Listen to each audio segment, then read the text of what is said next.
get in your stance and ask yourself these 2 questions. Am I engaging my legs? And how is my balance? Just think about it like this. Trash stance, trash swing. So I'm gonna give you some simple general rules for a good, strong stance. And it starts with our legs. I want you to get in position like you're guarding someone in basketball. This is just an athletic position.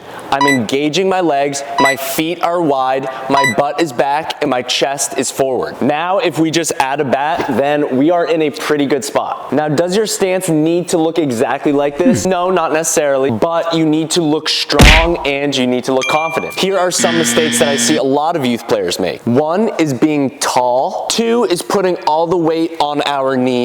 And number 3 is being too narrow or too wide. Now, instead of worrying about those, let's talk about some key fundamental tips for a good stance, and then you'll understand why those before don't work. First, let's have our feet in line and just outside shoulder width. We want to keep our feet in line because we want to land with our stride in line. I don't have a problem with an open stance necessarily, but a lot of you will either cut across or stay open. And when I'm too narrow, I leave myself a lot of room that I have to stride forward. And if I'm too wide, it's hard to control my weight. Second, we want to engage our legs. Our butt and thighs are the biggest muscles in our body and meant to bear our weight. Yet a lot of you engage your legs by putting the pressure on your knees. These are small bones and ligaments not designed to hold our whole body weight. You'll know if you're doing this if your knees are starting to go past your toes. Which brings us to number 3. Push your hips back and have your knees more in line with your ankles.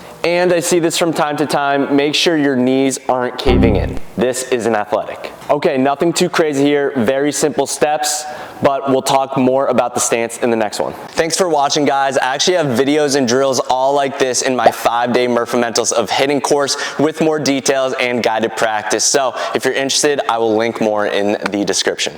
I'm Coach Murph and I coach baseball.